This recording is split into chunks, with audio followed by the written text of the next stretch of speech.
So you're probably watching these videos because you like DIY and PC building. Perhaps you're a creator and you want to build yourself the best creator PC. Well, if you love DIY, then Cooler Master just took the DIYing of the PC to another level. Because this is a PC case. Can you see how small that is? You're gonna have to build your own case. Looking for a cheap way to license your Windows? Check out WhoKeys through the links in the video description. Make sure to use the code TN20 to get a 30% off. Paste the license to the activation settings and you're all done. This license is for Windows 10, but you can upgrade it to Windows 11 for free. They also offer Microsoft Office 19 license. Use the same code TN20 to get a 30% off. Check out whokeys.com in the video description below. So let's see how this works. This is the Qube 500 flat pack.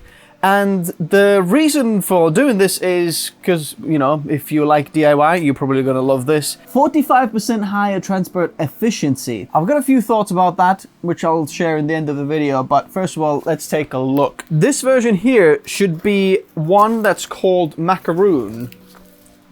So on this side, we see air-cooled classic, liquid-cooled, fully liquid-cooled, custom loop, or Southpaw mirror mode. So you can, you know, build your PC upside down. On the front here, there is a video manual. If you scan it here, and then you can see how to actually build this, which is pretty cool, you know, taking DIY to the next level. There's some radiator support in there. You can also use it as a test bench mode. So set it up as a test bench, because I can see the motherboard tray is here.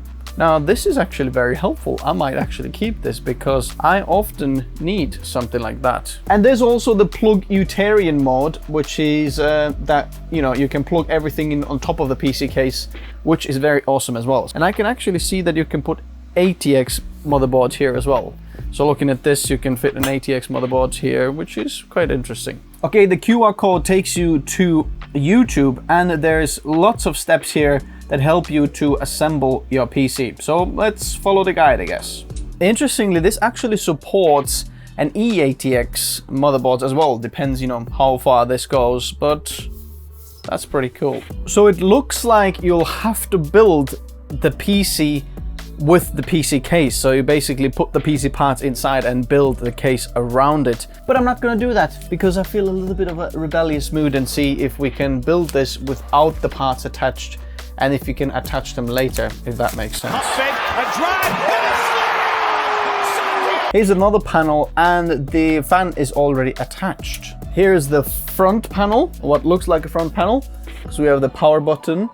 Oh, which is very nice button. This is the nicest power button I've ever felt. Even though the chassis is white, you can change the panels, like on the top here. This can be also a bit red and yellow. The colors will come out soon. Also, what makes this very easy is looks like you've got a pack of screws that are all the same size. You're gonna mount the motherboard with it. You're gonna screw the, you know, other parts in with it. So that's great engineering. So this is the power supply bracket. You're gonna mount the power supply in here. So the power supply comes here. I'll have to show you this. So this is the NMX Revolution DFX 1050 watt power supply. It's actually quite small, so you can have a bigger power supplies here as well. What you want to do is mount the power supply like that, screw it in from two sides, and it slides in just like that. And then there's one screw on the side here that will hold it in. And obviously, because the power cord is actually moved, we need to plug it in here, but looks like I have maybe mounted the power supply a bit in the wrong way. Let's see if we can move it, because you don't have enough space to angle this when you mount it that way. Yes, they have shown that the fan should be on this side, so I've actually got it the wrong way. And if you want to support the channel, check out the merch down in the description below. Hoodies, t-shirts, hats. Thank you guys. Okay, once the power supply is plugged in, we'll go back here, and now the cable is in a better way, so we can easily plug it in just like that, and it angles that way. Next, we want to attach the back panel. So this is the exhaust. As you can see, motherboard goes in there, and your GPU slots. So it goes in there just like that. So now if we hold it tight, So now you can see on the top there is 4 screw holes. 1, 2, 3, 4. Now at this point they're saying you can plug in your GPU and then, you know, screw it in there. They've already taken 2 of these slots out because most GPUs don't use these 2 slots. And then, you know, you'll have your GPU in, but we're gonna keep going. Next, we take the front panel and we're gonna take the color panel off here. It just comes off with very easily through these clips. There is a mesh in there. And now this, remember the button goes on the top and then the power supply is on the top here as well. So we're just gonna put this in on the side, just like that. And now there's a few more screws that we can screw in. Now, as you can see, we can put the cable management through this side in here, in the back of the motherboard type of thing. This is very well engineered actually, and all of these cables can come down. So if you look at the back of the motherboard, as you can see, the cables now come there. They very naturally flow into this kind of flow. So the USB type A front panel connectors go probably there. Front panel audio type C go there. And the front panel connectors, oh, this is lovely. Every case should be doing this all in one little bundle, so you can just plug it all in from the bottom over there. Now next we're gonna move to the bottom of the PC case, and we're gonna take out this that has just the mesh in there. And then on the bottom bit, this bit where the angle kind of comes up, that is like in front of it. And then these little side bits, it just nicely slides into the case like that. And then boom, this becomes like the front edge in there, as you can see. And now in front of the case, we'll just screw this in, 2 screws. Now I'll flip the case back to the right way. And now we're gonna do exactly the same with the top part of the case, which is another panel where the top colors can be changed. I'll take the bottom mesh off for a minute. So when sliding on the top cover, make sure your power cable is out of the way so it doesn't intrude putting this on. So we'll just slide it in there. Now next, we'll find the feet in the case. So we'll go on the bottom here, and feet go that this angle is going to be on the outside of the case. Clip them in, very simple. Now I'll turn the PC the right way again. Bear in mind, this is the back panel here right now. Taking this side panel, which as you can see has mesh in there as well, that is removable and you can clean it. This little dust mesh in there. So these plugs on top of here will go inside these slots in there. So basically you just kind of slide it down and push it on the top, click it in, your back panel has been installed. Now next out of the box comes this side radiator or fan bracket. And when we're looking at the case in here, the cool thing is actually there is a few options how you can mount this. As you can see, you can put this on the lower position, just like that, and then screw it in there, which would mean that you're gonna push air into like the lower part of the case where you would have your GPU, and then make the airflow go in from the sides and from the bottom to kind of move it up like that. Or you can put it on the top there, and now it's on the higher part of this, perhaps blowing air in from the sides to the like more CPU side of things there, like the VRMs around CPU, and they will go in there. And then it's easy to mount with just 1 screw on the side. Now next inside the case, we have the side panel, which goes in exactly the same as the back panel. So we just push it there and then plug it in the top. Boom. And it's a glass panel so you can see inside your case. Now the next step is some extra panels that come with this macaroon case. So you've got these pink color panels, this kind of duck egg green blue color, and then this yellow. And all of these are interchangeable, so you can mix and match whether you want yellow on the top, red in the front, or this teal color everywhere, or the pink everywhere. It's up to you. In this case, I'm going to use this duck egg color because I think this looks the nicest. There is another handle that came with this case as well. This is the last accessory. If you take these Allen key like screws off from the front, you can put a handle in the front there as well, just like that, to kind of cover your cables or something, or if you want to lift the case, you know, very easily. But I'm gonna leave it off because I think this leaves better access to all the cables and power button in the front. There are also these two things that come with it. Basically, I think these are the headphones holders, which should work just like that. You pop it in the front there and then pop it down, and now you can put your headphones or whatever accessories in the front there. And if you've got two of these, and you can mount your headphones in there if you want, or hang your washing. Let's talk about compatibility, because if we look inside the case, there is one problem with this bracket. If you have the glass panel on this side, there is zero airflow or usefulness that comes with this bracket there. So what you can do is flip the front and back. And now you can have the radiator support in there. And then you've got a mesh filter there that actually takes some of the, you know, dust out as well, and you have better airflow. So it kind of makes sense, right? But then also we've got the GPU support. This bracket here, by the way, takes 240mm fans or 120mm fans.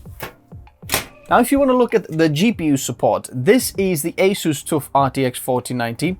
And 4080 is the same size. So one of the biggest cards that you can get, right? And if we're looking at the support here, let's see if we can get it in.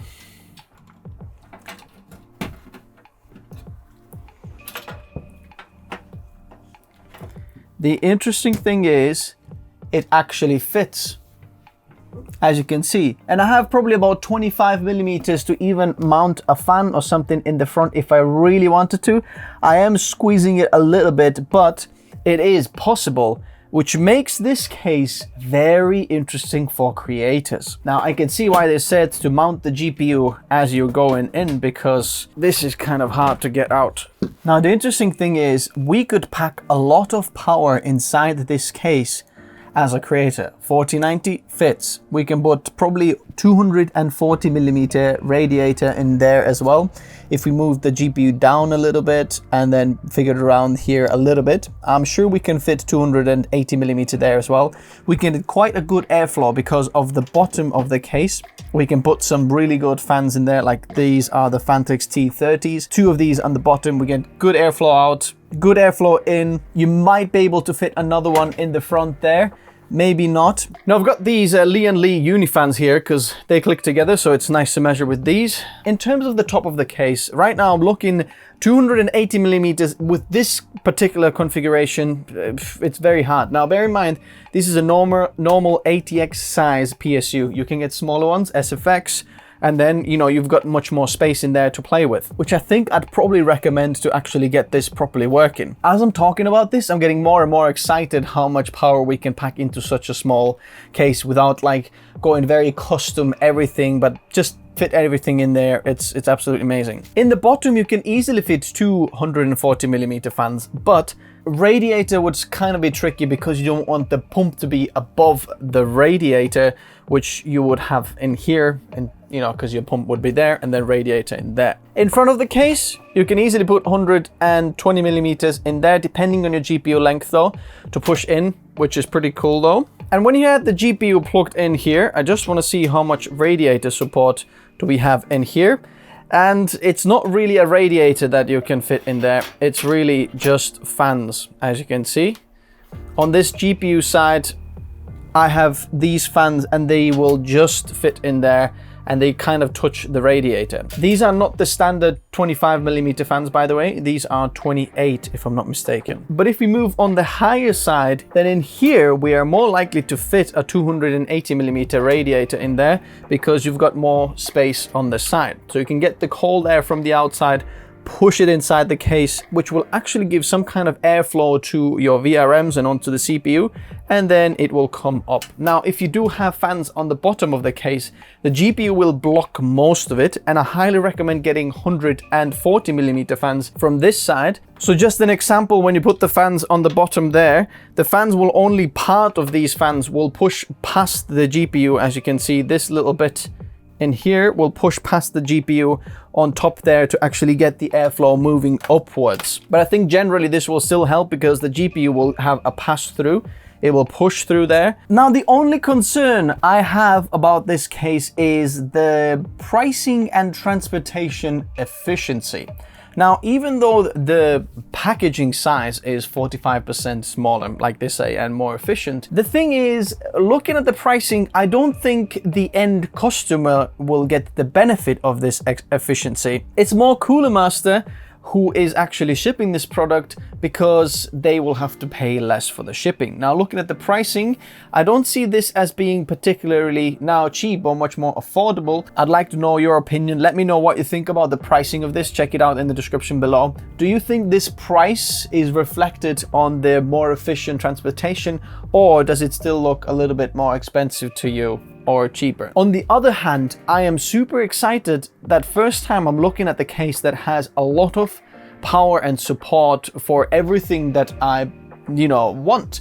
I can even add another add-in card, and potentially this could be my personal powerhouse creator PC where we can fit a super powerful CPU like 13900K, RTX 1490. We can put a 10 gigabit network card in there and still have plenty of airflow inside the case with 2 USB Type A ports in the front panel as well as Type C. This is brilliant. This can fit inside my shelf, and this is very, very interesting. Now, I actually underestimated how much I like this case, and I would love to hear from you which PC part should be used to make a build with this for creators. Remember, creators only. I don't want to hear any gaming build this gaming PC. No, creator PC, okay? Also, I'm not sure if you noticed, but this part over there, these holes actually match up with these, and I believe that you can actually a few 2.5-inch SSDs and hard drives in there for even extra storage. And there's some more in the back of the case. We've got to make a build. But if you're not sure which creator PC to build, check out the creator PC build guide in the description below. Whatever your budget is, there's a video for you, I promise, and I'll explain all the downgrades and upgrades down there. The pricing for these